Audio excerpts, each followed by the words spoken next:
Isang pamilyar na tunog ang pumunit sa manipis na katahimikan ng hapon ni Amara Reyes. Ang tunog ng gulo.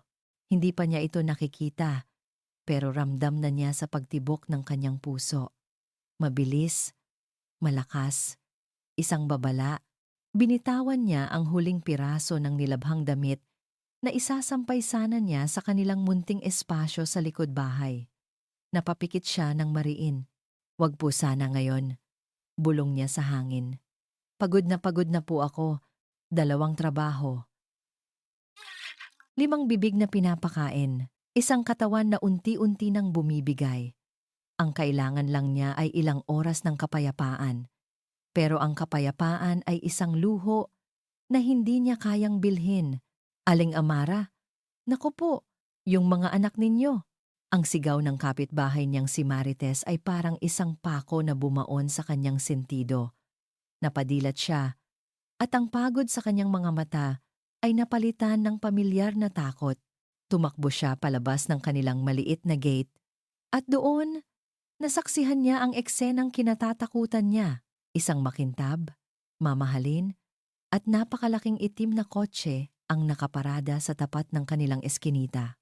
At sa gilid nito, nakatayo ang kanyang 5 anghel na sa mga sandaling iyon ay mukhang 5 maliliit na demonyo. Si Manny, ang pinakapilyo sa lahat, ay may hawak na puting bato, at ang obra maestra niya, kasama ng 4 pa niyang kapatid, ay nakaguhit na sa pinto ng sasakyan. 5 stick figures na may nakangiting mukha. Sa tabi ng kotse, nakatayo ang isang lalaki. Nakatalikod ito sa kanya, pero sapat na ang tindig nito para malaman ni Amara na hindi ito ordinaryong tao. Ang suot nitong mamahaling suit ay tila sumisigaw ng kapangyarihan. Ang paraan ng pagkakatayo nito ay nagpapakita ng galit na pinipigilan. Naramdaman ni Amara ang panlalamig ng kanyang mga kamay. Ito na. Ito na ang katapusan ng mundong pilit niyang binubuo sa loob ng 8 taon. "Sir."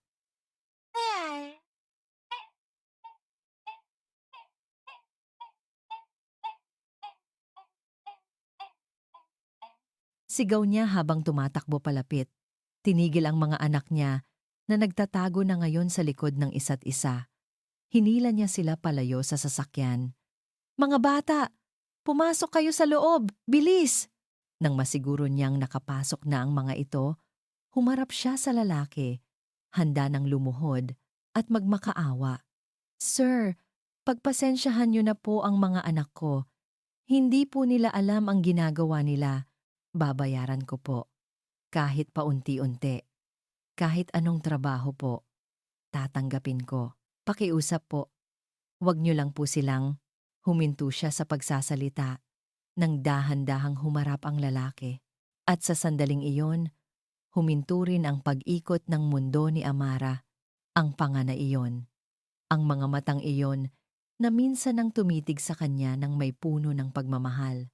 Ang mukha na pilit niyang kinakalimutan sa bawat paggising niya sa umaga sa loob ng halos 1 dekada. Ang mga mata nito ay nanlilisik sa galit, pero nang magtama ang kanilang paningin, ang galit ay unti-unting naglaho, napalitan ng isang bagay na mas malalim, pagkalito. Amara? Ang pangalan niya, mula sa mga labi nito, ay parang isang multo mula sa nakaraan. Isang salita na parehong nagbigay buhay at pumatay sa kanya noon. Hindi siya makapagsalita. Ang lahat ng dugo sa kanyang katawan ay tila umakyat sa kanyang ulo. Nanuyo ang kanyang lalamunan. Si Mateo Montenegro, ang lalaking iniwan niya 8 taon na ang nakalipas. Ang lalaking akala niya ay hindi na niya makikita pang muli.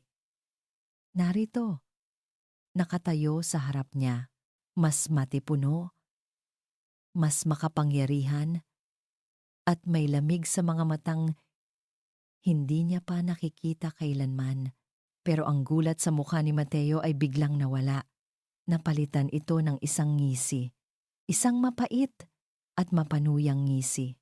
"So, dito ka na pala nagtatago ngayon," sabi nito. Ang bawat salita ay may bahid ng lason. Mula sa isang Montenegro, Naging ganito ka na lang? Mas masakit pa sa sampal ang mga salitang iyon. Napayuko si Amara. Hindi makatingin ng diretso. Ang lahat ng lakas niya ay biglang nawala. Mama? Isang maliit na boses ang bumasag sa tensyon. Si Maria, ang kaisa-isa niyang anak na babae, ay sumilip mula sa pinto. Kasunod ang apat pa niyang kapatid na may mga mukhang puno ng pag-aalala. Otomatikong gumalaw si Amara, sinusubukang harangan ang mga anak niya mula sa paningin ni Mateo. Pero huli na ang lahat. Ang atensyon ni Mateo ay napunta mula sa kanya patungo sa 5 maliliit na bata na ngayon ay nakatayo sa likod niya.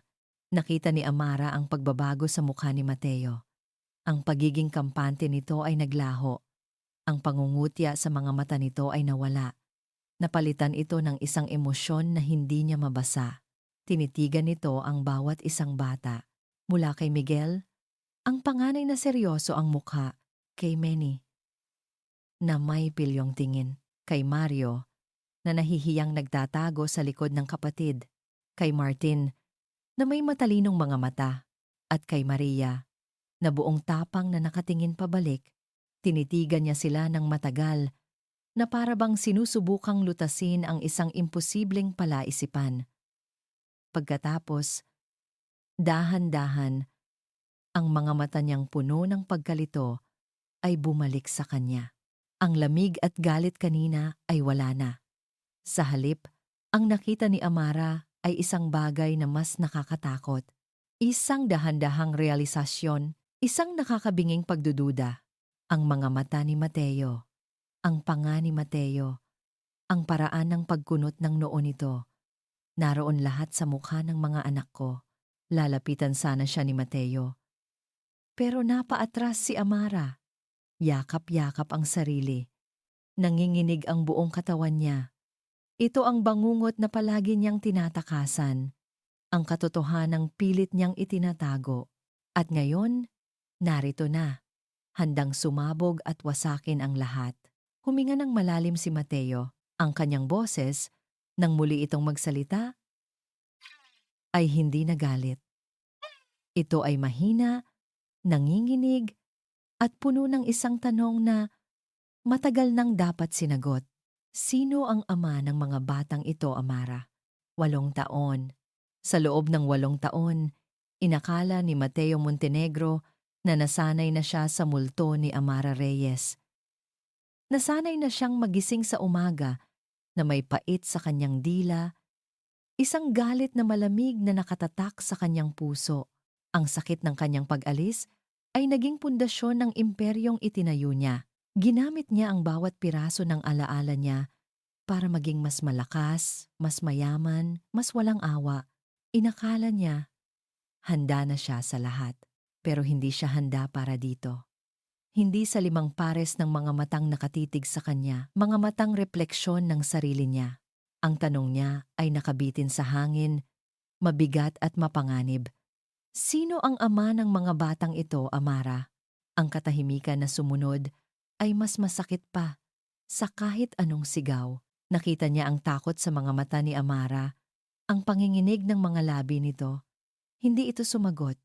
Sa halip, mas hinigpitan pa nito ang pagharang sa mga anak niya. Dahil sa kaibuturan ng kanyang nagwawalang kaluluwa. Alam niya, imposible, pero totoo. Mama, sino po siya? Tanong ni Miguel, ang panganay, na may tapang sa boses. Ang tanong na iyon ang bumasag sa pagkakatulala ni Mateo. Kailangan niyang kontrolin ang sitwasyon. Hindi dito. Hindi sa eskinita kung saan lahat ng kapitbahay ay nanonood. Sumama ka sa akin? Sabi niya. Ang boses ay mababa at puno ng awtoridad na natutunan niya sa loob ng 8 taong pamumuno sa isang malaking kumpanya. Hindi iyon pakiusap. Iyon ay isang utos. Hinawakan niya ang braso ni Amara. Naramdaman niya ang panginginig nito, pero hindi siya bumitaw. Marites, tawag niya sa kapitbahay na nakanganga pa rin. Pakibantayan muna ang mga bata. Babalik din kami. Hindi na niya hinintay ang sagot nito. Dinala niya si Amara sa kanyang kotse, sa passenger seat, at isinara ang pinto bago pa ito makapalag. Pumasok siya sa driver's seat at pinaandar ang makina. Ang katahimikan sa loob ng sasakyan ay halos nakakabingi. Habang nagmamaneho siya palayo sa lugar na iyon, palayo sa 5 maliliit na mukha, bumalik lahat ng alaala. Ang sakit, ang pagkakanulo. 8 taon na ang nakalipas. Ang gabi bago ito nawala, masaya sila. Nagpaplano para sa hinaharap. At kinabukasan, wala na siya. Isang maikling sulat lang ang iniwan na nagsasabing huwag na siyang hanapin. At pagkatapos, ang mga salita ng kanyang ina, si Doña Isabela, mga salitang parang lason na kumalat sa buong sistema niya. Iniwan kanya para sa pera, Mateo. Mayaman ang lalaki, huwag kang magpakatanga. Ganyan talaga ang mga mahihirap. Pera lang ang habol. Naniwala siya dahil mas madaling maniwala sa kasinungalingan na iyon kaysa harapin ang katotohanang marahil ay hindi siya sapat. Ginamit niya ang galit na iyon para umakyat sa tuktok. At ngayon lahat ng pinaniniwalaan niya ay gumuho. Sinulyapan niya si Amara.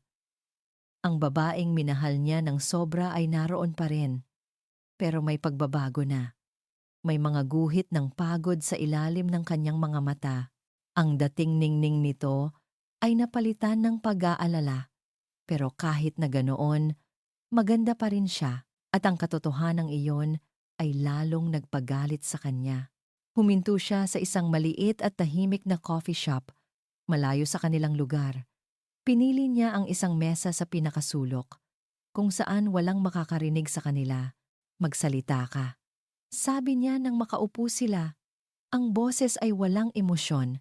Napayuko lang si Amara. Wala. Isang mapaklang tawa ang kumawala sa kanya.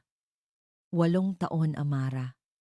8 taon kang nawala na parang bula. At ngayon, makikita kita na may 5 anak. At gusto mong sabihin sa akin na wala tayong dapat pag-usapan? Buhay ko ito. Mahinang sagot nito. Pero may diin. Wala kang karapatan dito. Walang karapatan? Napasandal siya sa upuan, hindi makapaniwala sa naririnig. Ang galit sa loob niya ay nagsimulang kumulo. Ako ba ang ama nila, Amara? Sagutin mo ako. Oo o hindi? Umiling ito, pero hindi tumitingin sa kanya. Hindi mahalaga kung sino ang ama nila. Ako ang ina nila. Ako lang. Ang bawat pagtanggi niya ay parang isang suntok sa kanyang sikmura. Ang bawat pag-iwas niya ay nagpapatunay lang sa mga kasinungalingan na matagal na niyang pinanghahawakan. Siguro tama nga ang ina niya. Siguro bumalik lang ito dahil nalaman nitong mayaman na siya. Okay, sabi niya. Ang boses ay biglang naging malamig. Kung ayaw mong sabihin ang totoo, pues, alamin natin kung ano ang kaya mong itago. Kinuha niya ang kanyang cellphone at nagdial. Hello, George. I-background check mo sa akin ang isang Amara Reyes, nakatira sa Barangay Silangan. Gusto kong malaman ang lahat. Utang, trabaho, lahat. Nakita niya ang gulat at takot sa mukha ni Amara. Wag, Mateo. Pakiusap. Bakit? May tinatago ka ba? Tanong niya. Ang mga mata ay nakatitig sa kanya, sinusubukang basahin ang nasa isip nito. Pero bago pa man makasagot ang kanyang private investigator, may pumasok na text message sa kanya mula sa kanyang assistant, isang paunang ulat na ipinagawa niya kanina pa, habang hinihintay niya ang tow truck para sa kanyang kotse. Binasa niya ito ng malakas. Amara Reyes, 2 trabaho bilang waitress sa isang karinderya at part-time labandera. May 5 anak. 2 buwan nang hindi nakakabayad sa upa ng bahay. May banta ng eviction sa katapusan ng linggo. Itinaas niya ang kanyang tingin mula sa cellphone. Nakita niya ang pamumula ng mga mata ni Amara, ang pagkagat nito sa labi para pigilan ang pag-iyak. Ang lahat ng tapang nito kanina ay biglang nawala. Sa sandaling iyon, naramdaman niya ang isang kurot sa kanyang puso, isang kurot ng awa, pero mabilis niya itong iwinaksi. Pinalitan niya ito ng galit. Ang galit ang kanyang kalasag. So, ito pala ang sitwasyon. Sabi niya, ang boses ay walang bakas ng awa. Ang babaeng nang iwan sa akin para sa pera ay naghihirap ngayon. How ironic. Hindi mo alam ang lahat. Pabulong na sabi nito. Kung ganoon, sabihin mo sa akin. Sigaw niya, hindi na napigilan ang sarili. Naramdaman niya ang pagtingin ng ilang tao sa kanila.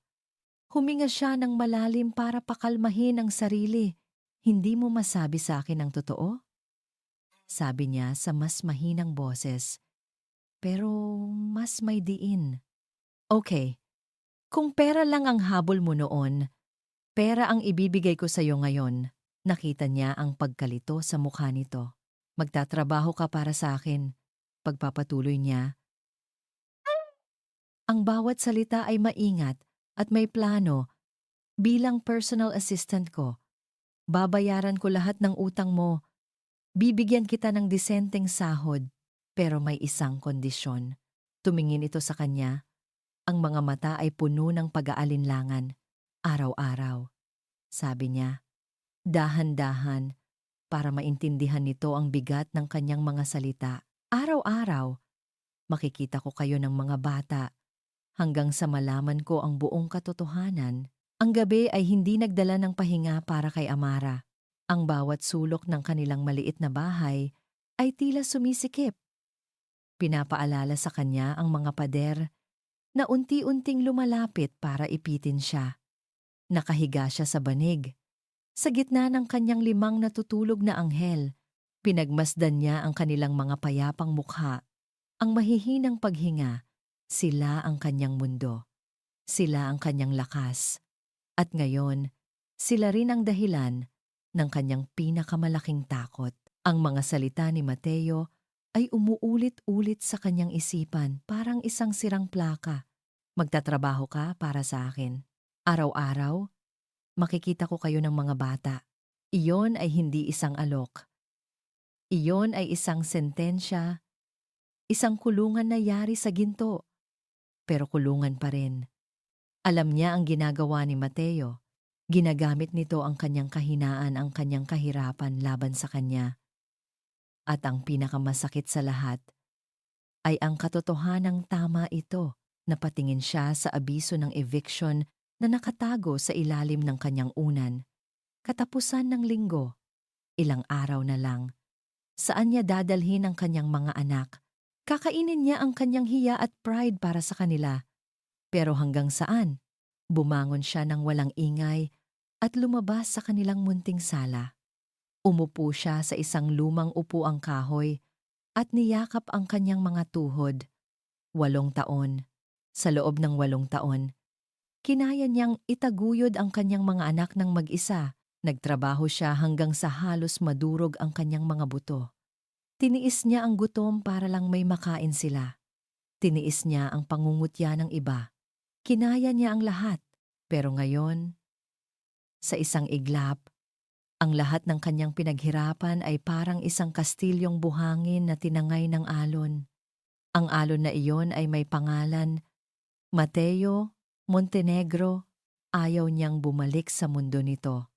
Ang mundong iyon, kasama ang ina nito, si Doña Isabela, ang halos sumira sa kanya noon. Pero ano ang pagpipilian niya? Hahayaan ba niyang mapalayas ang kanyang mga anak? Hahayaan ba niyang maranasan nila ang hirap na hindi dapat para sa kanila? Isang butil ng luha ang pumatak mula sa kanyang mata. Sinundan ng isa pa. Hindi ito luha ng awa sa sarili. Ito ay luha ng pagkatalo. Kinabukasan, may mabigat na puso.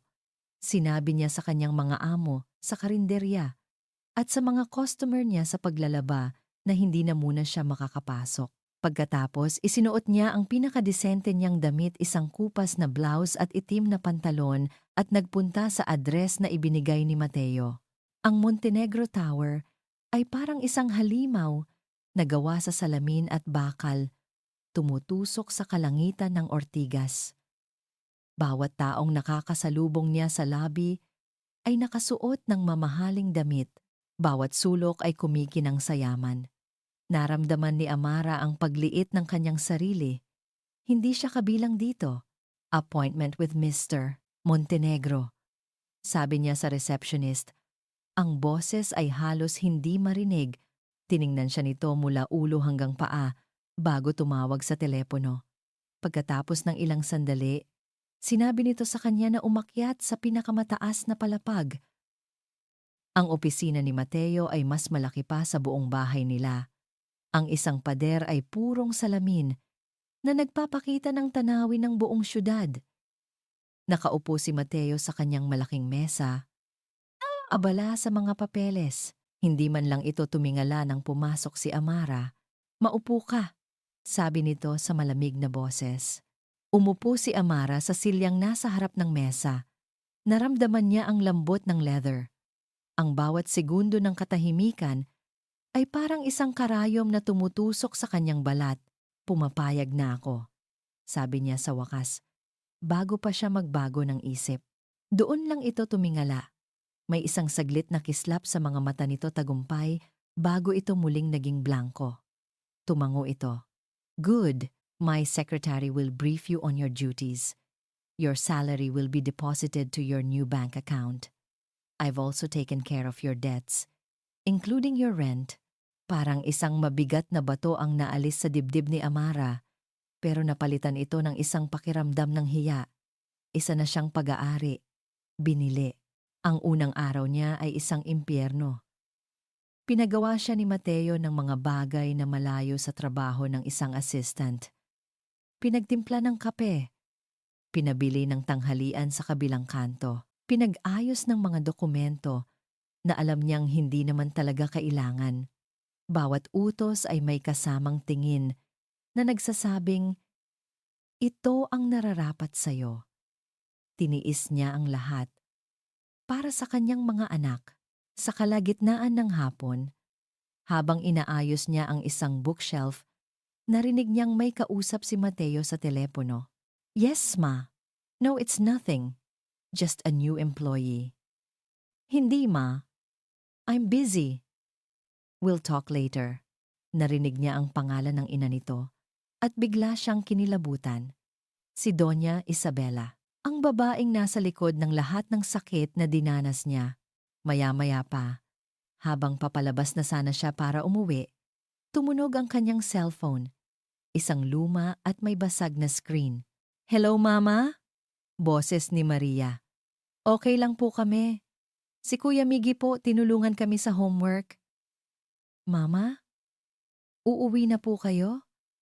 Miss na po namin kayo?" Napangiti si Amara. "Oo, anak. Pauwi na si Mama. Mahal na mahal ko kayo." Hindi niya alam na nakikinig pala si Mateo. Nang ibaba niya ang telepono, nakita niya itong nakatitig sa kanya. Ang ekspresyon sa mukha nito ay kakaiba. May bahid ng pananabik o lungkot. Hindi niya masabi, pero mabilis din itong nawala. Napalitan ng dati nitong malamig na maskara. "I have a meeting this weekend," sabi nito. Iniiba ang usapan. "It's a family gathering with some business partners. You'll come with me." As my assistant, napakunot ang noo ni Amara. "Weekend?" "Sir, hindi po pwede. Wala pong mag-aalaga sa mga anak ko." "Then bring them." Simpleng sagot nito na para bang iyon ang pinakamadaling solusyon sa mundo. Natigilan si Amara. Isama ang mga anak niya sa isang family gathering ng mga Montenegro. Bago pa siya makapalag, isang text message ang dumating sa kanyang lumang cellphone. Galing kay Mateo. "Kahit na nasa iisang kwarto lang sila, dalhin mo ang mga bata sa mansyon bukas. May family dinner. Ipapakilala kita sa nanay ko." Nabitawan ni Amara ang kanyang cellphone. Ang tunog ng pagbagsak nito sa sahig ay kasabay ng malakas na kabog sa kanyang dibdib. Ipapakilala siya sa nanay nito. Matapos ang 8 taon, Ang laro ni Mateo ay nagsisimula pa lang at nararamdaman ni Amara na papunta siya sa isang patibong na wala siyang kawala. Ang pagpasok sa gate ng mansyon ng mga Montenegro ay parang pagpasok sa ibang mundo. Para kay Mateo, ito ay pamilyar ang mahabang driveway na may mga luntiang halaman sa gilid, ang malaking fountain sa gitna, ang puting mansyon na sumisigaw ng lumang pera at kapangyarihan, ngunit ngayong gabi, lahat ay iba. Mula sa rearview mirror, pinanood niya ang mga reaksyon sa likod ng kanyang sasakyan. 5 maliliit na mukha ang nakadikit sa bintana. Wow, bulong ni Manny. Mas malaki pa sa playground. Palasyo po ba ito, sir? Tanong ni Martin, ang pinakamatalino sa 5 na may tunay na kuryosidad sa boses. Napalunok si Mateo. Sir, tinatawag siyang sir ng sarili niyang anak. Isang pamilyar na pait ang gumapang sa kanyang lalamunan. Sa tabi niya, nakita niyang hindi mapakali si Amara. Ang mga kamay nito ay magkahawak ng mahigpit sa kanyang kandungan. Ang mukha ay maputla. Naramdaman niya ang isang kakatuwang halo ng emosyon. Isang bahagi niya ay nasiyahan na makitang hindi ito komportable sa mundo niya. Pero isang mas malaking bahagi niya ang naiinis. Naiinis siya sa sitwasyon. Naiinis siya sa sarili niya. Huwag kayong magulo. Mahinang saway ni Amara sa mga anak. Maging mabait kayo. Ang boses nito ay nanginginig. Ipinark ni Mateo ang kotse sa harap ng malaking pinto. Bago pa man sila makababa, isang katulong na nakauniporme ang nagbukas nito. Ang 5 bata ay nagkatinginan, lalong namangha. Pagpasok nila sa loob, sinalubong sila ng malamig na hangin mula sa aircon at ng nakakasilaw na liwanag mula sa isang dambuhalang chandelier. Ang sahig ay gawa sa kumikinang na marmol at ang bawat gamit ay mukhang antigo at napakamahal. Ito ang mundo kung saan siya lumaki. Isang magandang kulungan, Mateo. Anak, ang boses ni John. Malamig, kontrolado, perpekto. Si Doña Isabela Montenegro ay bumaba mula sa engrandeng hagdanan. Suot ang isang eleganteng itim na bestida at mga perlas. Ang kanyang mukha ay kalmado. Ang kanyang ngiti ay nakahanda para sa mga bisita. Pero alam ni Mateo ang nasa likod ng maskarang iyon. Nakatayo si Amara sa likod niya, kasama ang mga bata na tila mga sisiw na nagtatago sa kanilang inahin. Nang marating ni Doña Isabela ang paanan ng hagdan, ang kanyang ngiti ay nanigas, ang kanyang mga mata ay lumipat mula kay Mateo, patungo kay Amara, at pagkatapos, sa 5, nakita ito ni Mateo. Ang bahagyang panlalaki ng mga mata ng kanyang ina, ang pagkakatigil ng kanyang paghinga, ang kanyang tingin ay paulit-ulit na lumilipat sa mukha ni Miguel, tapos kay Manny, tapos kay Maria, at pabalik sa mukha ni Mateo noong bata pa ito na nakalarawan sa isang malaking painting sa pader. Ang hawak nitong kopita ng alak ay bahagyang nanginig. Isang patak ng pulang alak ang tumama sa puting sahig na parang dugo, pero kasing bilis ng pagkawala nito, bumalik ang kanyang postura. Muli siyang naging si Doña Isabela Montenegro. So, sabi niya, ang boses ay matamis ngunit may nakatagong yelo. Ito na pala ang bago mong assistant, at mukhang may dala siyang bagahe. Naramdaman ni Mateo ang pag-igting ng kanyang panga. Si Amara, at ang mga anak niya. Hindi pinansin ni Doña Isabela ang pagpapakilala. Ang kanyang mga mata ay nakatuon kay Amara. Magandang gabi sa'yo, Hija. Ang tagal nating hindi nagkita. 8 taon na, hindi ba? Ang bawat salita ay isang patalim. Napayuko si Amara. Magandang gabi po, ma'am. Ang hapunan ay isang tahimik na giyera. Ang mahabang mesa ay puno ng masasarap na pagkain, pero walang sino man ang tunay na kumakain. Ang mga bata, na karaniwang maingay, ay tahimik. Marahil ay nararamdaman ang bigat ng tensyon sa hangin. Si Doña Isabela ang unang bumasag sa katahimikan. So, Amara, anong pinagkakaabalahan mo sa 8 taon? Tanong nito. Ang ngiti ay hindi umaabot sa kanyang mga mata. Nagtrabaho po, simpleng sagot ni Amara. Nakatingin sa kanyang plato. Ah, oo, nakikita ko nga, sabi ng Donya. Hindi na kaya ni Mateo. May kung anong kumukulo sa loob niya. Ito ang gusto niya, hindi ba? Ang makita si Amara na nahihirapan. Pero bakit ngayon? Ang nararamdaman niya ay galit para sa sarili niyang ina? Ma, tama na. Pero hindi nakinig ang Donya. Kumain kayong mabuti mga bata, sabi nito. Ang boses ay biglang naging malambing, ngunit peke. Baka ngayon lang kayo makakatikim ng ganito kasarap na pagkain. Ang mga salitang iyon ay tumama ng malakas. Nakita ni Mateo ang pamumula ng mga mata ni Amara. Ang mga bata ay napayuko at sa sandaling iyon, isang maliit na boses ang nagsalita. Masarap po ang luto ng mama ko. Lahat ay napatingin kay Miguel. Nakaupo siya ng tuwid, ang kanyang maliliit na kamay ay nasa ibabaw ng mesa. Nakatingin siya ng diretso sa kanyang lola. Walang takot. Kahit po tuyo lang ang ulam namin, masarap pa rin po kasi si mama ang nagluto. Isang nakakabinging katahimikan ang sumunod. Si Doña Isabela ay natigilan, tila nasampal ng isang batang hindi pa niya lubos na kilala. Para kay Mateo, ang mga salitang iyon ay parang isang kidlat na tumama sa kanyang puso.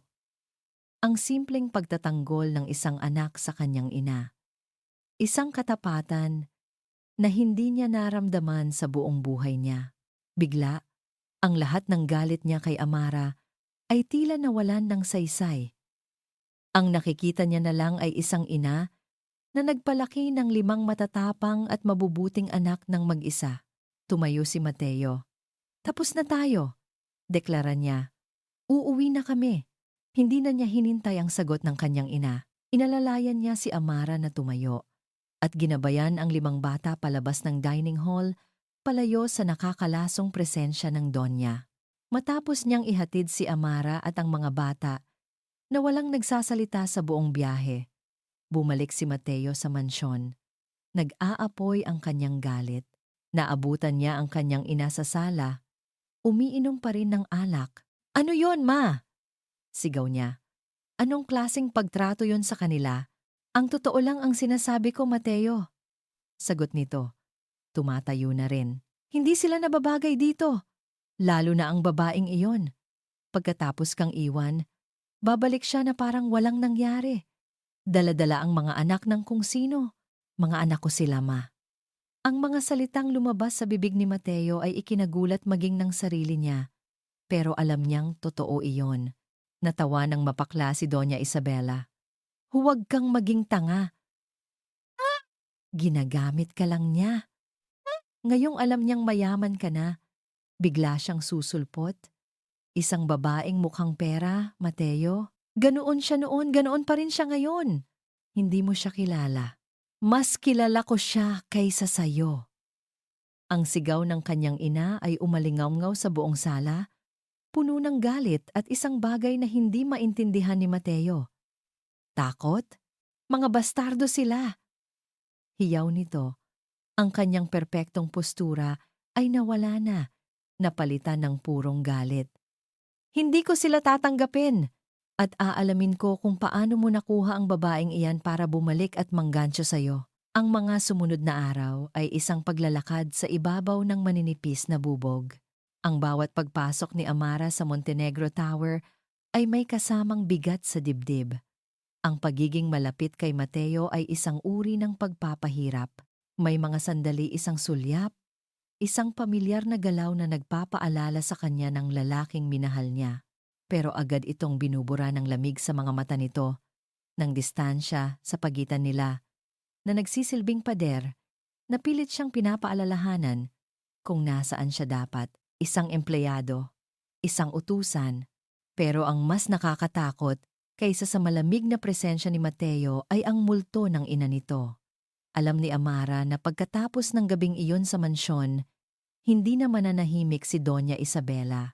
Ang bawat tunog ng telepono, bawat kakatok sa pinto, ay nagdudulot sa kanya ng kaba. Naghihintay siya. Naghihintay siya sa pagbagsak ng espada. At isang hapon, habang nag-aayos siya ng mga dokumento sa opisina ni Mateo, bumagsak nga ito. Tumunog ang kanyang cellphone, isang hindi rehistradong numero. Hello? Si Mrs. Amara Reyes po ba ito? Tanong ng isang formal na boses ng babae. Opo, ako nga po. Sagot ni Amara. Biglang kinabahan. Good afternoon po. Galing po ako sa elementary school ng mga anak ninyo. Pwede po ba kayong magpunta dito sa opisina ng principal ngayon din? May kailangan lang po tayong pag-usapan. Naramdaman ni Amara ang panlalamig ng kanyang mga kamay. May problema po ba sa mga anak ko? May nangyari po ba?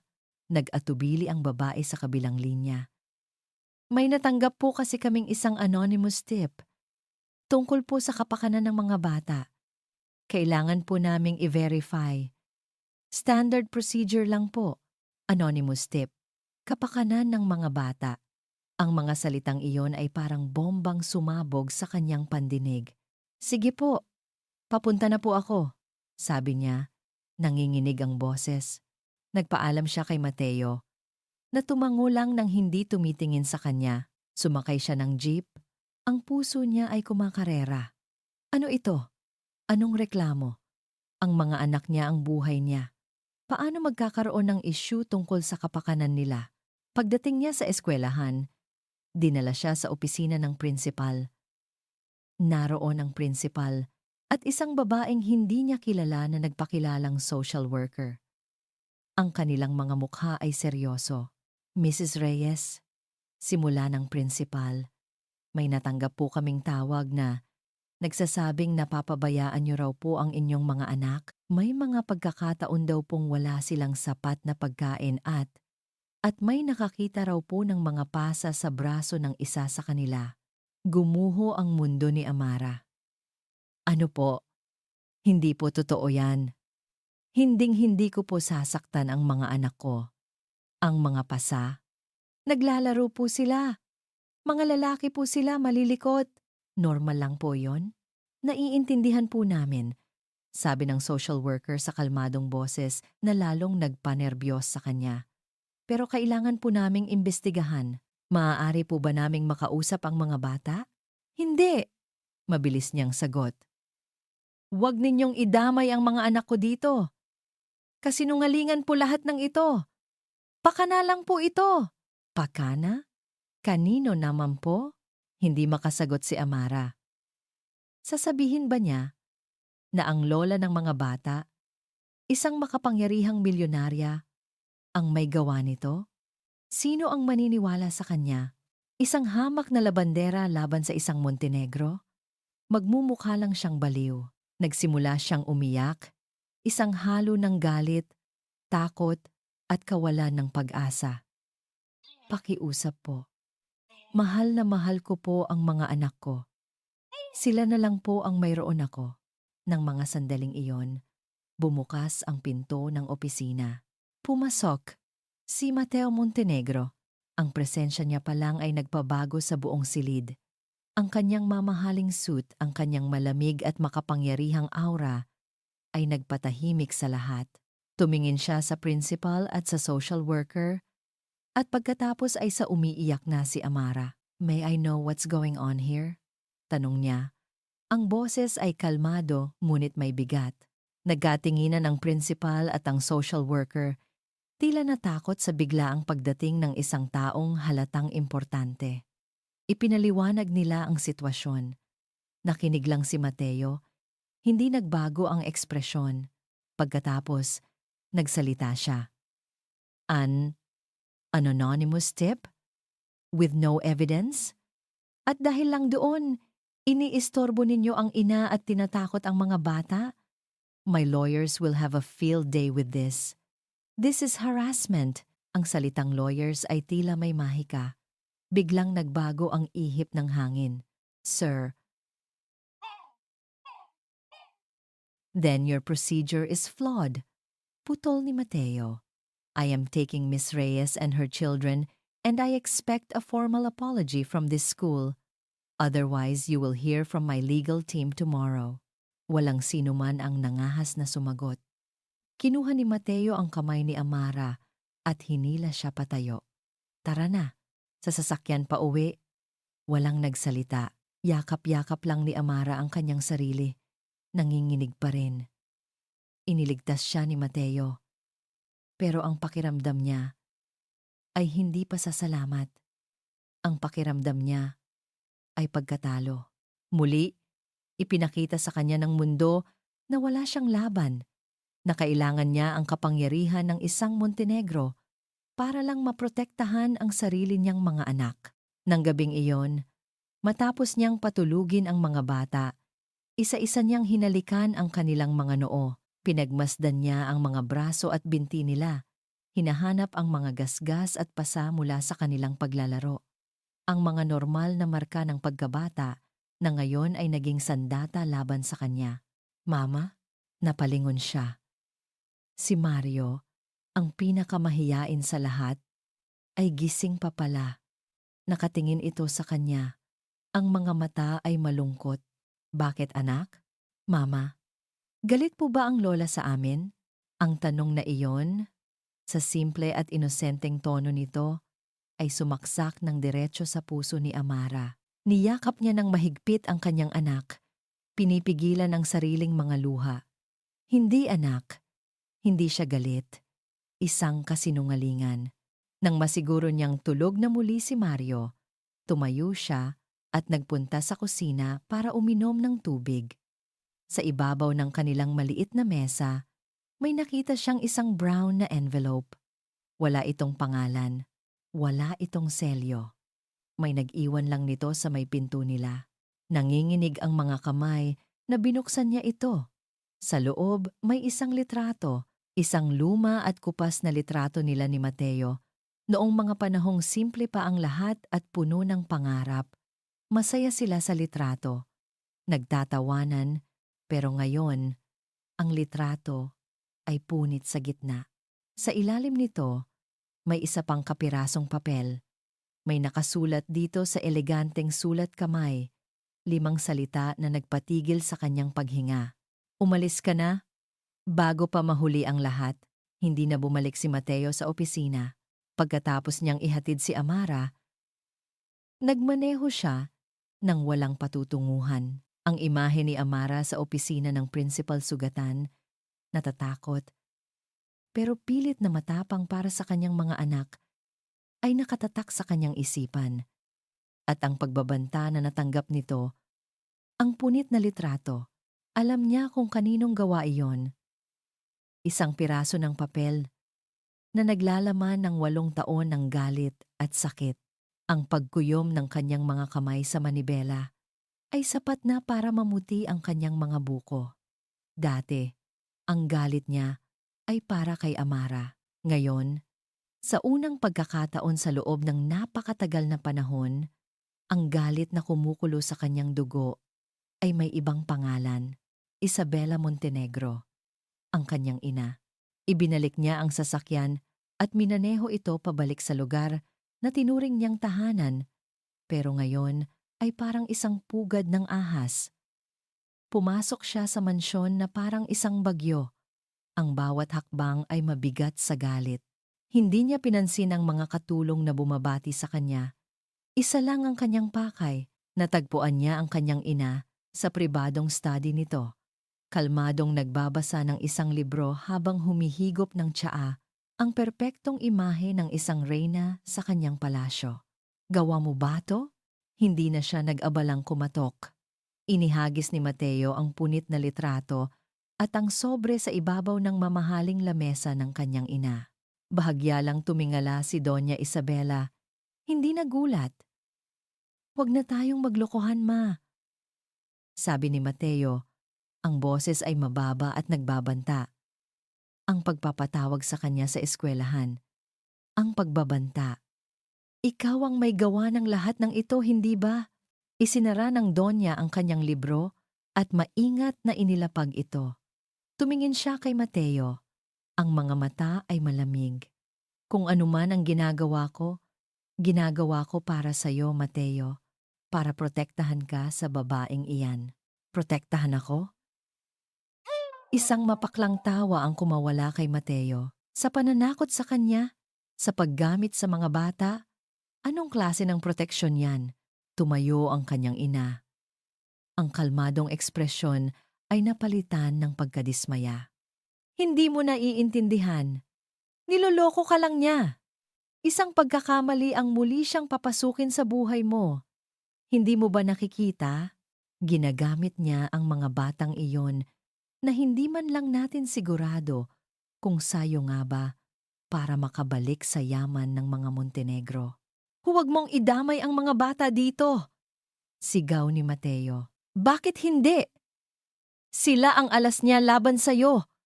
Ang sigaw pabalik ng ina niya, ang kanyang pagpipigil ay unti-unti nang nawawala. Naglakad ito palapit sa kanya. Ang mga mata ay nag-aapoy. Gising, Mateo!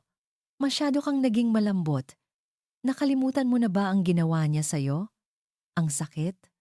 Ang kahihiyan na dinala niya sa pamilyang ito? Ang alam ko lang ay isang babaeng mag-isang nagpalaki ng 5 anak, habang ikaw, ma,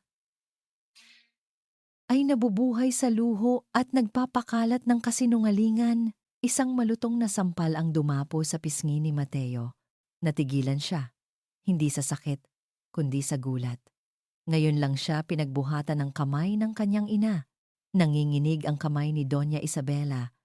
Ang kanyang mukha ay nababalot ng galit at desperasyon. Tumingin siya kay Mateo na para bang ito ang pinakamalaking pagkabigo sa kanyang buhay. Wala kang alam, nanginginig na sabi nito. Wala kang alam sa mga sakripisyo ko para sa'yo. Gusto mong malaman ang totoo? Ang buong katotohanan na pilit kong itinatago para hindi ka na masaktan pa? Huminga ito ng malalim. Ang dibdib ay umaalon. At nang muli itong magsalita, ang boses nito ay puno ng lason na kayang pumatay. Pinili niya ang pera, Mateo. Iyan ang katotohanan. Binigyan ko siya ng pera noon para lumayo sa'yo. At tinanggap niya. At alam mo ba kung ano ang mas masakit? Ipinapalaglag niya ang bata, kapalit ng malaking halaga. Ang mga huling salita ay parang isang bombang sumabog sa loob ng silid. Ipinapalaglag niya ang bata. Ipinapalaglag ang bata. Isang bata. Natulala si Mateo. Ang lahat ng ingay sa mundo ay biglang nawala. Ang tanging naririnig niya ay ang mga salitang iyon na umuulit-ulit sa kanyang isipan. Inaasahan ng ina niya na magagalit siya. Nasusumpain niya ang pangalan ni Amara, pero hindi iyon ang nangyari. Dahil sa gitna ng kanyang pagkagulat, isang malamig at nakakakilabot na liwanag ang biglang lumitaw. Isang simpleng katotohanan na hindi mapapasubalian. Isang bata ang sinabi ng kanyang ina. Pero, 5 sila. 5 sila. 5 sila. 5 sila. 5 sila. 5 sila. 5 sila. 5 sila. 5 sila. 5 sila. 5 silang humihinga, tumatawa, umiiyak. 5 batang kamukhang-kamukha niya, dahan-dahan. Itinaas ni Mateo ang kanyang tingin. Tumingin siya sa kanyang ina, pero sa unang pagkakataon, hindi na ina ang nakikita niya. Ang nakikita niya ay isang estranghero, isang sinungaling. Ang lahat ng galit niya kanina ay biglang nawala. Napalitan ito ng isang bagay na mas malalim, mas malamig. Isang nakakapanghina na realisasyon. 8 taon siyang naniwala sa isang kasinungalingan. 8 taon ang galit niya ay itinayo sa isang pundasyong gawa-gawa lang. Ang ina niya, ang taong pinagkatiwalaan niya ng buo, ay nagsinungaling sa kanya sa paraang hindi niya kailanman inakala. Hindi na siya nagsalita pa. Hindi na kailangan. Tumalikod siya at naglakad palabas ng silid. Iniwan ang kanyang ina na nakatayo doon. Ang mukha ay biglang napuno ng takot nang mapagtanto nito ang kanyang pagkakamali. Nagmaneho si Mateo. Ngayon, mayroon na siyang patutunguhan. Ang bawat metro na tinatahak ng kanyang sasakyan ay papalapit sa kaisa-isang tao na makakapagbigay sa kanya ng tunay na sagot. Huminto ang sasakyan sa tapat ng maliit at masikip na eskinita. Bumaba siya, naglakad siya patungo sa pintuan ng bahay ni Amara. Ang puso niya ay isang magulong halo ng sakit, pagsisisi, at isang desperadong pangangailangan para sa katotohanan. Kumatok siya nang bumukas ang pinto at bumungad sa kanya ang gulat na mukha ni Amara. Ang lahat ng pader na itinayo niya sa paligid ng kanyang puso ay gumuho. Wala na ang CEO, wala na ang galit na lalaki. Ang naroon na lang ay si Mateo. Ang Mateong nasaktan, ang Mateong nalinlang. Tumingin siya sa mga mata nito, mga matang nakakita na ng sobrang sakit. At sa mahina at nanginginig na boses, itinanong niya ang tanong na babago sa lahat. Amara, bakit ka nagsinungaling sa akin? Tungkol sa lahat. Ang tanong ni Mateo ay nakabitin sa hangin sa pagitan nila. Mas mabigat kaysa sa 8 taon ng kanilang pagkakahiwalay. Amara, bakit ka nagsinungaling sa akin? Tungkol sa lahat. Hindi na ito ang boses ng isang galit na CEO. Ito ang boses ng Mateong minahal niya, puno ng sakit, puno ng pagkalito. Nakita ni Amara ang pagguho ng lahat ng pader na itinayo nito sa paligid ng kanyang puso. At sa pagkakataong iyon, gumuho na rin ang sa kanya. Pinapasok niya ito sa kanilang munting sala. Umupo sila sa magkabilang dulo ng luma nilang sopa.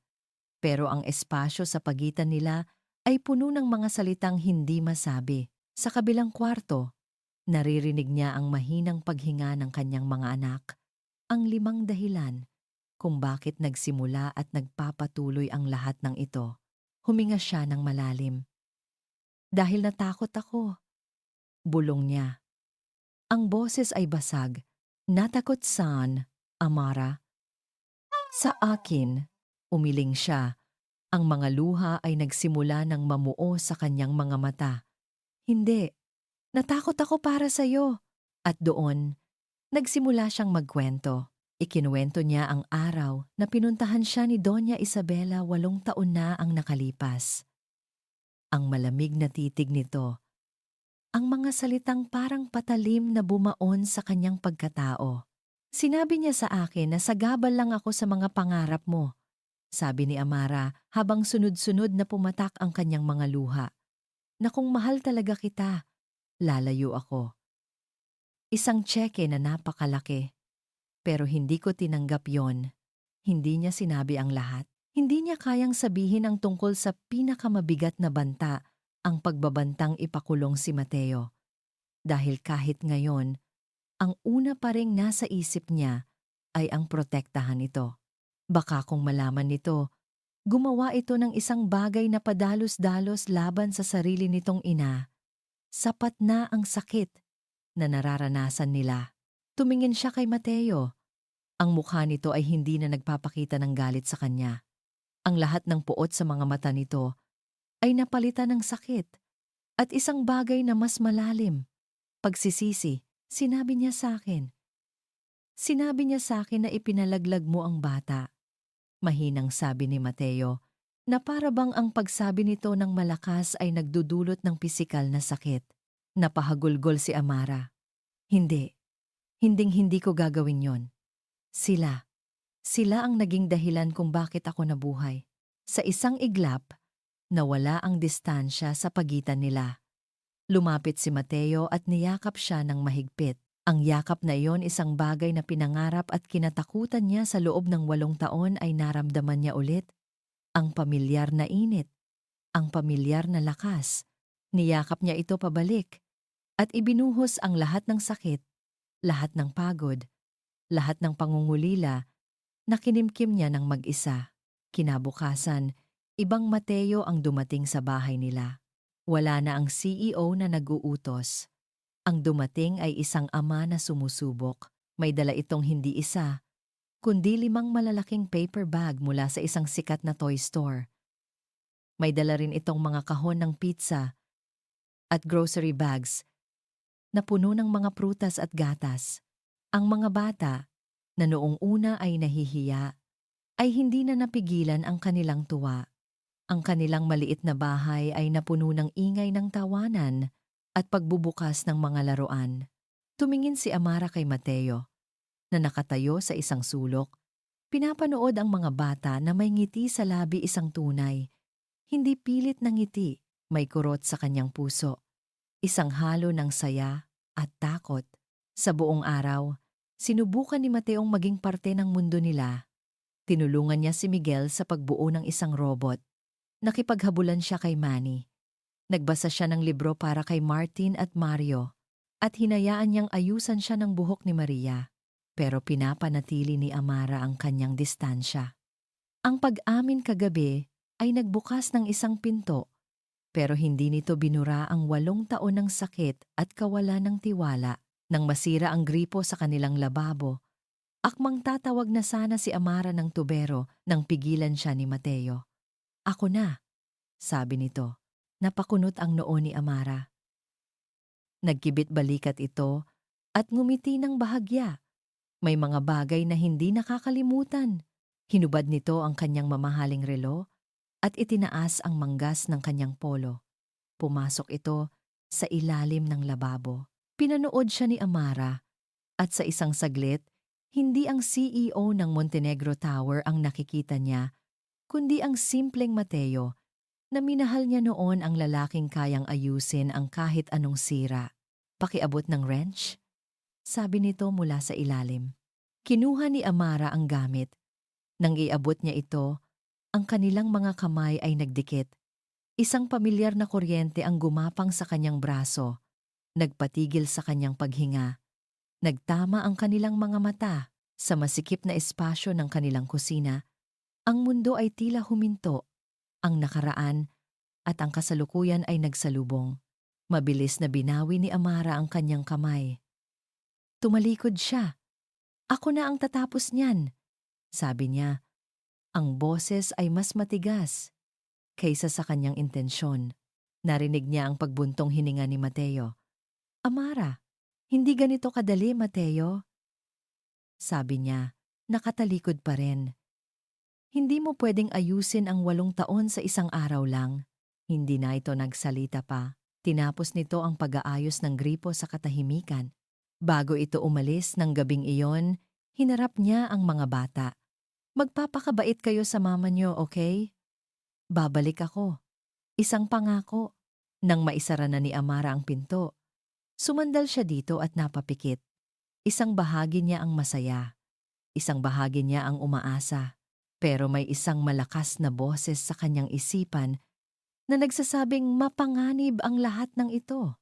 Dahil alam niya na si Doña Isabela ay hindi pa tapos. Ang babaeng iyon ay hindi basta-basta sumusuko. At tama siya. Kinabukasan, habang nagwawalis siya sa labas, isang itim na motorsiklo ang huminto sa tapat ng kanilang bahay. Isang lalaking nakasuot ng barong ang bumaba at nagtanong kung siya si Amara Reyes. Nang tumango siya, iniabot nito sa kanya ang isang makapal at puting sobre. "Pinapabigay po," sabi ng lalaki bago muling umalis. Nanginginig ang mga kamay na binuksan ni Amara ang sobre. Hindi ito isang sulat. Ito ay puno ng mga papel na may mga legal na salita na hindi niya maintindihan, pero may mga salitang malinaw at nakakatakot.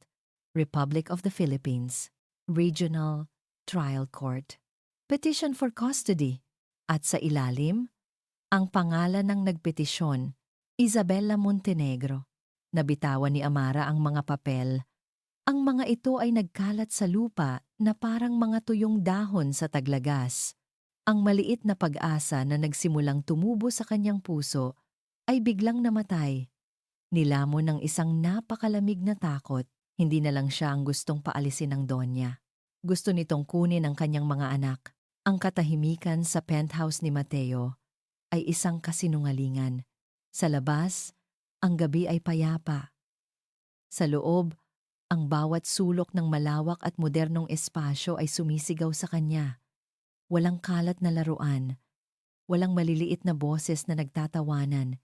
Tanging ang nakakabinging katahimikan ng kanyang tagumpay. Isang tagumpay na ngayon ay naramdaman niyang walang kwenta. Hawak niya ang kanyang cellphone, tinitingnan ang isang litratong palihim niyang kinuha kahapon. Si Maria na sineseryoso ang paglalagay ng paperclip sa kanyang buhok, habang si Manny ay tumatawa sa likuran. Isang maliit na ngiti ang sumilay sa kanyang labi. Sa unang pagkakataon sa loob ng 8 taon, naramdaman niya ang isang bagay na mas malakas kaysa sa galit, pag-asa. At sa sandaling iyon, tumunog ang kanyang cellphone. Ang pangalan ni Amara ang lumitaw sa screen. Ang ngiti niya ay lumawak. Pero nang sagutin niya ito, ang narinig niya ay hindi isang masayang pagbati. Ang narinig niya ay ang tunog ng isang mundong gumuho. Mateo. Ang boses ni Amara ay basag. Halos hindi marinig sa gitna ng mga hikbi. Nandito na. Yung sulat. Galing sa abogado ng nanay mo. Gusto niyang kunin ang mga anak ko. Nawala ang lahat ng hangin sa baga ni Mateo. Ang pag-asang naramdaman niya kanina ay naging abo, tinangay ng isang nag-aapoy na galit. "Huwag kang gagalaw dyan," sabi niya. Ang boses ay biglang naging malamig at matalim na parang yelo. "Papunta na ako." Hindi na siya nag-abalang magpalit ng damit. Hindi na niya pinansin ang ulan na biglang bumuhos sa labas. Nagmaneho siya pabalik sa mansyon na parang isang demonyo. Ang mga ilaw ng syudad ay lumalabo sa kanyang paningin. Muli, pumasok siya sa bahay ng kanyang ina nang walang paalam. Naabutan niya itong nakaupo sa sala, nagbabasa ng isang magazine na para bang wala itong ginawang mali sa mundo. "Paano mo nagawa to?" tanong ni Mateo. Ang bawat salita ay nanginginig sa pinipigilang galit. Iwinasiwas niya ang cellphone na hawak. "Custody? Gusto mong kunin ang sarili mong mga apo mula sa kanilang ina?" Tumingin lang si Doña Isabela sa kanya. Hindi natitinag. Sila ay mga Montenegro. Karapat-dapat sila sa isang buhay na hindi kayang ibigay ng babaeng iyon. Ito ang pinakamabuti para sa kanila. "Pinakamabuti?" sigaw niya. Ang ilayo sila sa kaisa-isang taong nagmahal at nag-alaga sa kanila sa buong buhay nila? "Gawa ka ba talaga sa bato, ma?" "Gawa ako sa pagmamahal para sa'yo." Tumayo ito. Ang boses ay tumaas na rin. "Para protektahan ang pangalan natin. May mga papeles ako, Mateo. May mga litrato ako ng bahay na tinitirhan nila. May testimonya ako mula sa mga kapitbahay tungkol sa kapabayaan niya. May mga records ako ng kanyang mga utang. Sa mata ng batas, isa siyang unfit mother. At ako, bilang lola nila na may kakayahang magbigay ng magandang buhay, ako ang mananalo." Natigilan si Mateo. Ang bawat salitang sinabi nito ay isang sampal ng katotohanan. Planado. Nakahanda. Ang kanyang ina ay hindi lang kumikilos base sa galit. Kumikilos ito na parang isang general sa gitna ng giyera. At sa laban na ito, si Amara ang siguradong talo. Ang galit ni Mateo ay biglang napalitan ng isang malamig na takot, desperasyon. Hindi siya pwedeng matalo. Hindi niya hahayaang matalo sila. Kailangan niya ng plano. Isang desperadong plano. Umalis siya sa mansyon nang walang paalam.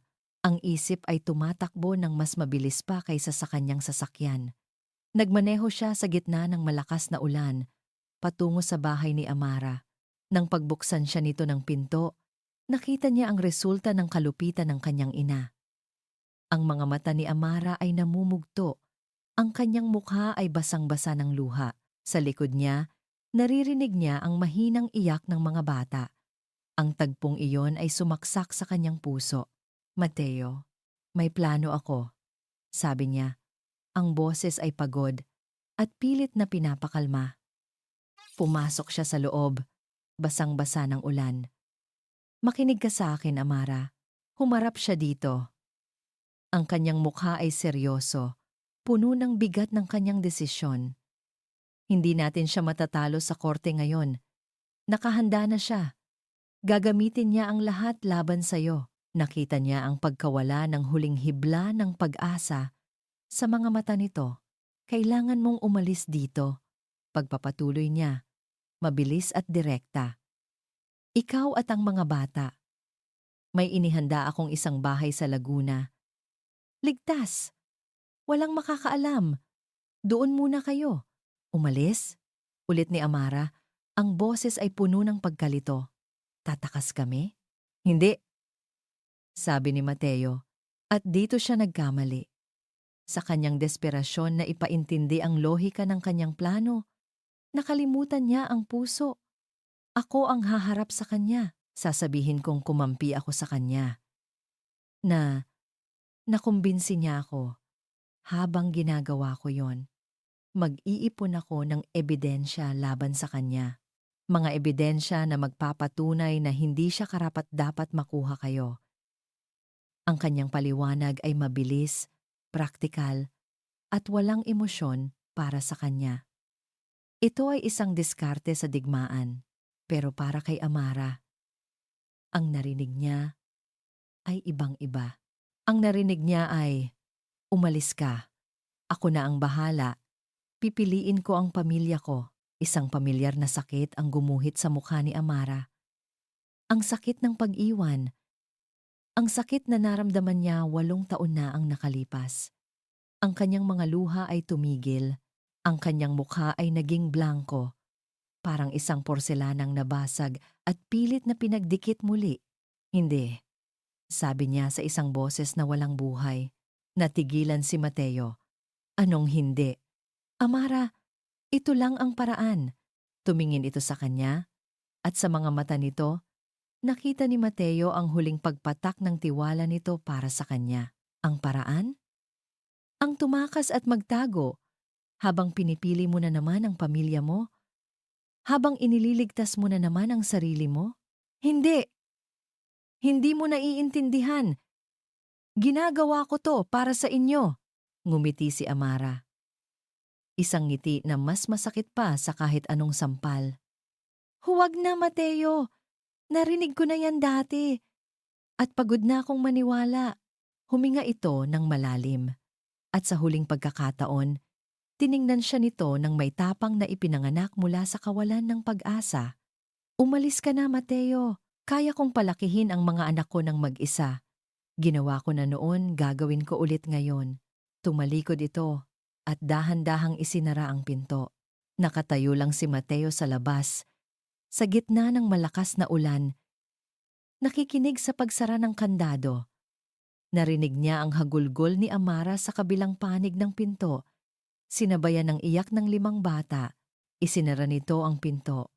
Hindi lang sa kanyang mukha, kundi sa lahat ng pagkakataon na meron sila. At sa sandaling iyon, sa gitna ng ulan na tila nakikidalamhati, naramdaman ni Mateo ang tunay na kahulugan ng pagkatalo. Nawala na ang lahat, ang loob ng korte ay mas malamig pa kaysa sa inaasahan ni Amara. Ang bawat piraso ng madilim na kahoy, mula sa mga upuan hanggang sa mataas na mesa ng hukom, ay tila humihinga ng hangin na nagyayelo. Nakaupo siyang mag-isa sa isang tabi. Ang kanyang murang bestida ay parang isang basahan sa gitna ng mga mamahaling suit ng mga abogado. Sa kabilang panig, nakaupo si Doña Isabela Montenegro, kalmado, elegante, na parang isang reyna na nanonood ng isang dula na alam na niya ang katapusan. Nilibot ni Amara ang kanyang paningin. Walang Mateo. Ang maliit na pag-asang itinanim nito sa kanyang puso ay tuluyan ng nalanta. Sa huli, pinili pa rin nito ang pamilya nito. Iniwan siya nitong mag-isa. Tulad ng ginawa nito 8 taon na ang nakalipas. Ang pagkakaiba lang, ngayon, hindi lang ang puso niya ang nakataya, ang buhay ng kanyang mga anak ang nakasalalay dito. Calling the case of Isabela Montenegro versus Amara Reyes for the custody of the minors, nagsimula ang pagdinig. Ang abogado ni Doña Isabela, isang matandang lalaki na may matalas na tingin, ay tumayo. Nagsimula siyang magsalita sa isang paraan na kalmado at mapanira. Ipinakita niya ang mga litrato ng maliit at masikip na bahay ni Amara. Ipinakita niya ang mga bank records na nagpapakita ng kanyang mga utang. Nagpresenta siya ng mga sinumpaang salaysay mula sa mga nag-aalalang kapitbahay na nagsasabing palagi niyang iniiwan ang mga bata nang walang nagbabantay. Your Honor, sabi ng abogado, ang aking kliyente ay hindi gustong ilayo ang mga bata sa kanilang ina. Ang gusto lang niya ay mabigyan sila ng buhay na karapat-dapat para sa kanila. Isang buhay na may seguridad, magandang edukasyon, at tamang nutrisyon, mga bagay na, sa kasamaang palad, ay hindi maibigay ni Ms. Reyes. Ang bawat salita ay isang dagok. Ang bawat ebidensya ay isang pagpilipit sa katotohanan. Naramdaman ni Amara ang pagtingin sa kanya ng lahat, ang paghusga, ang awa. Gusto niyang sumigaw na kasinungalingan ang lahat, pero sino ang maniniwala sa kanya? Nang dumating sa punto ng insidente sa eskwelahan, naramdaman ni Amara na hindi na niya kaya. Napayuko siya. Ang mga luha ay tahimik na dumadaloy sa kanyang mga pisngi. Ito na! Ito na ang katapusan! Tatalikuran niya ang korte. Nawala na ang kanyang mga anak. At sa sandaling iyon ng kanyang pinakamababang punto, bumukas ang pinto ng korte. Mateo's POV. Pumasok si Mateo Montenegro na parang isang bagyo. Ang kanyang bawat hakbang sa sahig na marmol ay umalingaw sa tahimik na silid. Ang kanyang mukha ay parang bato. Ang kanyang mga mata ay may iisang pokus. Nakita niya si Amara, nakayuko. Ang mga balikat ay nanginginig sa pag-iyak. Isang galit na hindi niya pa naramdaman kailanman ang sumabog sa kanyang dibdib. Galit para sa kanyang ina. Galit para sa sistema. At higit sa lahat, galit para sa sarili niya. Dahil hinayaan niyang umabot sa ganito. Your Honor, sabi niya, ang kanyang boses ay malakas at malinaw, pumuputol sa sinasabi ng abogado. Lahat ng mata ay napunta sa kanya. Ang hukom, ang mga abogado. Si Amara, na dahan-dahang itinaas ang kanyang ulong puno ng luha, at ang kanyang ina, na ang kalmadong maskara, ay nagkaroon ng lamat ng pagkagulat. Mr. Montenegro, this is a closed hearing, sabi ng hukom. I am aware, Your Honor, sagot ni Mateo. Naglalakad palapit sa gitna. I am here to testify. Tumawa ng mapakla ang abogado ng kanyang ina. Your Honor, my client's son is clearly here to support his mother's noble cause. Huminto si Mateo. Tumingin siya sa abogado, pagkatapos sa kanyang ina, at sa wakas, kay Amara. Nagkakamali kayo, sabi niya ng malinaw. Nandito ako para tumestigo, bilang saksi, para kay Miss Amara Reyes. Kung ang isang bomba ay sumabog, marahil ay hindi ito magiging kasing lakas ng epekto ng mga salitang iyon. Nanlaki ang mga mata ni Doña Isabela. Si Amara ay napanganga. Hindi makapaniwala. I object, Your Honor. On what grounds? Tanong ng hukom. Ang interes ay biglang nabuhay. Let him speak, sabi ng hukom. Tumayo si Mateo sa witness stand. Inilagay niya ang kanyang kamay sa Biblia at nanumpa. Pagkatapos, umupo siya at humarap sa lahat. Your Honor, simula niya, ang petisyong ito ay hindi tungkol sa kapakanan ng aking mga anak. Ito ay tungkol sa isang kasinungalingan na nagsimula 8 taon na ang nakalipas. Ikinuwento niya ang lahat. Pero hindi lang niya ipinagtanggol si Amara. Inatake niya ang motibo ng kanyang ina. 8 taon na ang nakalipas, ang Montenegro Corporation ay nalulugi. Ang solusyon ng aking ina ay ang ipakasal ako sa anak ng isang business partner para maisalba ang kumpanya. Ngunit may isang hadlang. Si Amara, na nooy nagdadalang tao sa aming anak. Naglabas siya ng isang folder na puno ng mga dokumento. Narito po ang mga financial records mula sa panahong iyon na magpapatunay sa kalagayan ng kumpanya. Ang paghihiwalay sa amin ni Amara ay hindi isang desisyon ng isang nag-aalalang ina. Ito ay isang business decision, Amara's POV. Nakikinig si Amara, hindi makapaniwala. Hindi niya alam ito. Inakala niya dahil lang sa mahirap siya. Pero may mas malalim pa palang dahilan. Ang lahat ng sakit na tiniis niya ay hindi lang dahil sa pride, kundi dahil sa pera at kapangyarihan. Nakita niya ang pagbabago sa mukha ni Doña Isabela. Ang pagiging kampante nito ay nawala, napalitan ng purong gulat at takot. Hindi totoo yan! Nagsisinungaling siya! Sigaw ni Doña Isabela. Tumatayo. Ang kanyang eleganteng postura ay nawala na. Ginagawa mo ito para sa babaeng iyan na nilason na naman ang isip mo. Ang pagsigaw niyang iyon ang nagsilbing kumpirmasyon sa lahat. At habang pinapanood ni Amara si Mateo na isinasakripisyo ang lahat ang relasyon sa ina, ang pangalan ng pamilya para sa kanya, naramdaman niya ang isang bagong lakas. Ang lakas na ibinigay sa kanya ng katotohanan ni Mateo. Tumayo siya. Ang lahat ng takot sa kanyang sistema ay nawala. Napalitan ng isang kalmadong determinasyon. Your Honor, sabi niya. Ang kanyang boses ay nanginginig ngunit malinaw. Ang buong korte ay tumahimik at napatingin sa kanya. May isa pa pong bagay na hindi nasabi si Mateo, ang pinakamahalagang dahilan kung bakit ako umalis. Tumingin siya ng diretso kay Mateo. Ang mga mata ay puno ng luha ng pasasalamat at sakit. Hindi lang po pera ang inalok niya sa akin noon. Hindi lang po paninira, may isa pa po siyang sinabi. Huminga siya ng malalim. Inilalabas ang huling sikretong nagpabigat sa kanyang dibdib sa loob ng 8 taon. Sinabi niya po sa akin na kung hindi ako lalayo, sisirain niya ang buhay mo, Mateo. Ipapakulong ka niya sa kasalanang hindi mo ginawa. Ang katahimikan sa loob ng korte ay nakakabingi.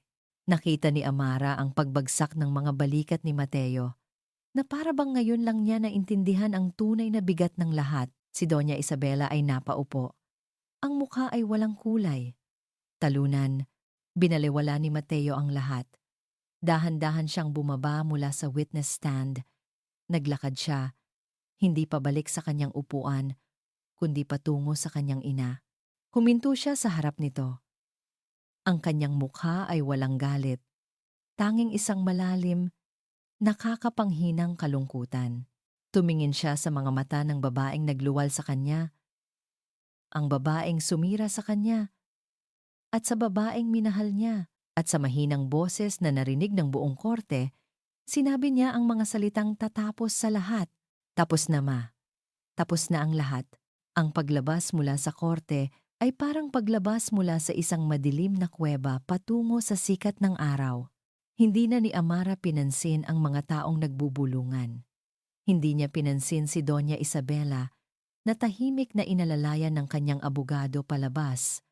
Ang mukha ay isang blankong maskara ng pagkatalo. Ang tanging nakikita lang niya ay ang likod ni Mateo,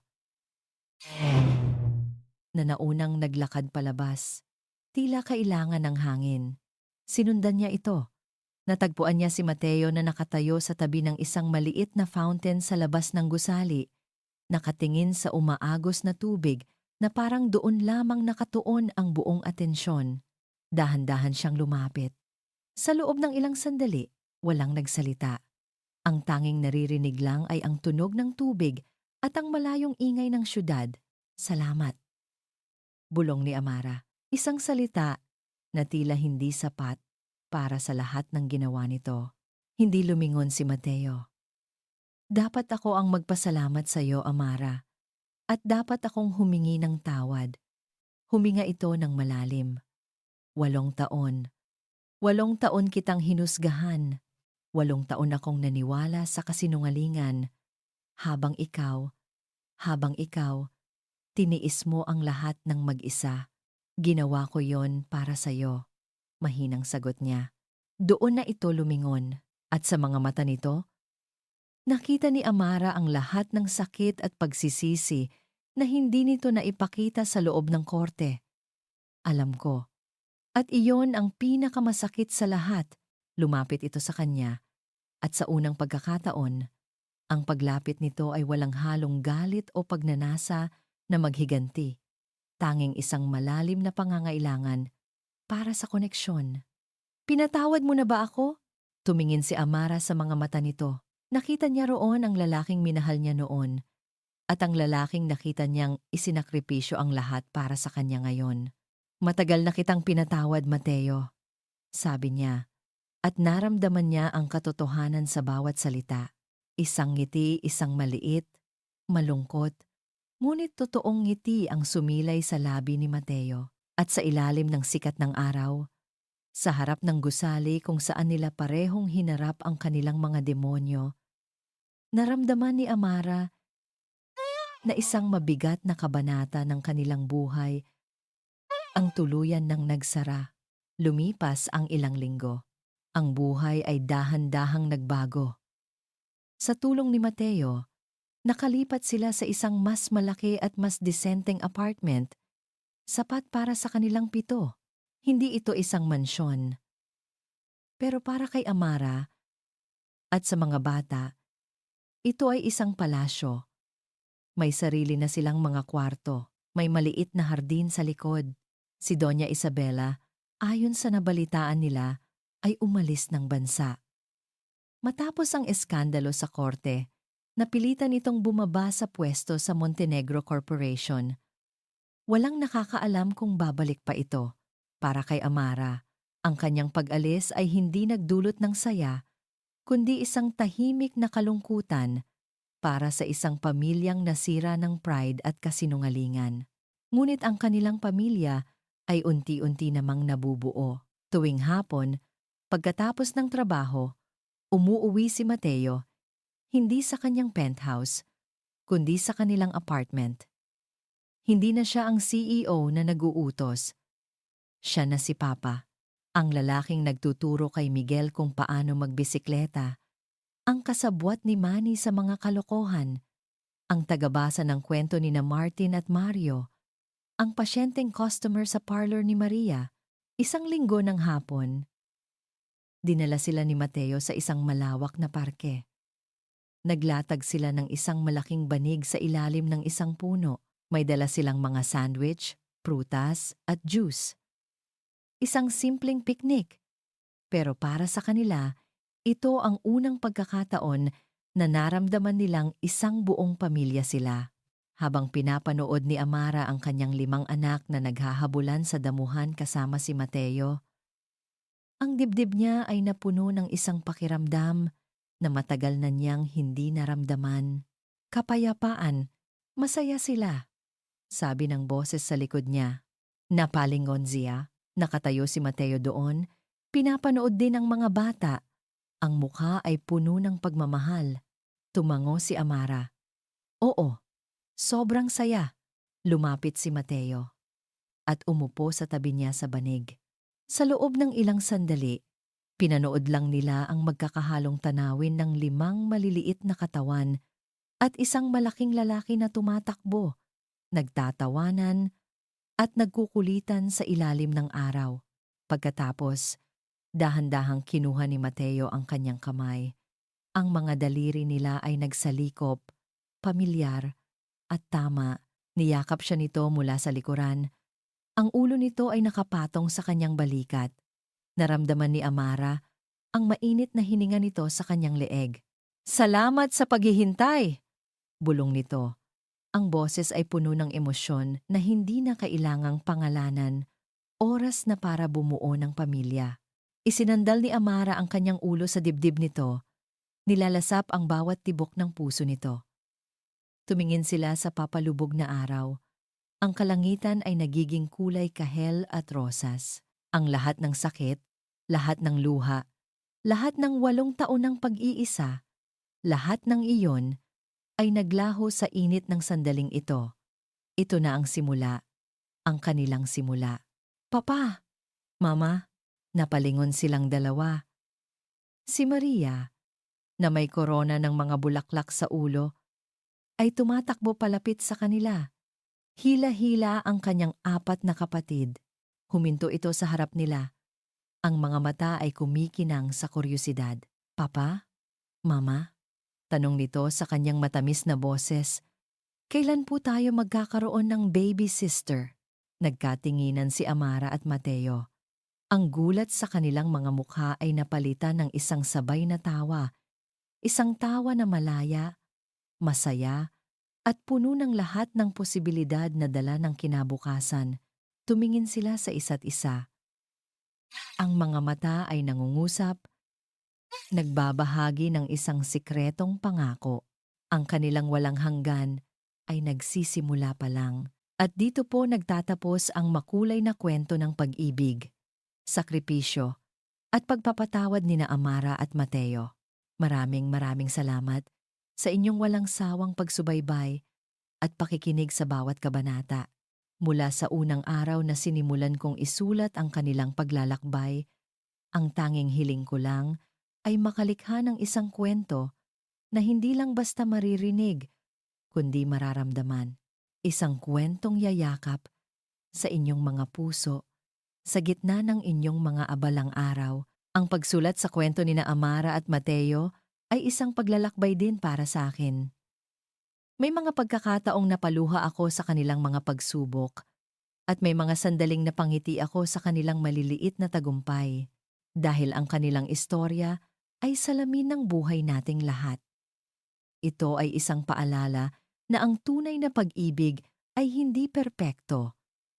Ito ay magulo, masakit, at puno ng mga pagkakamali. Ngunit ito rin ay isang paalala na sa kabila ng lahat ng pait, ang pag-ibig ay may kakayahang maghilom, magpatawad, at magsimulang muli. Sana, sa pagtatapos ng kwentong ito, baunin ninyo ang mensahe ng pag-asa na kahit gaano pa kadilim ang nakaraan, laging may liwanag na naghihintay sa hinaharap, na ang pinakamalaking katapangan ay ang kakayahang magtiwala at magmahal muli, at higit sa lahat, na ang pamilya ay hindi lamang dugo ang basehan, kundi ang pusong handang umunawa at magmahal ng walang hinihintay na kapalit. Kung may isang aral o damdamin na tumatak sa inyo mula sa kwentong ito, inaanyayahan ko kayong ibahagi ito sa comment section sa ibaba. Ang inyong mga salita ang nagsisilbing inspirasyon at lakas upang patuloy akong makalikha ng mga kwentong tatatak sa inyong mga puso. Hanggang sa muli nating pagkikita sa susunod na kwento. Maraming salamat po. Nagmamahal. Kwento. NG. Kapalaran.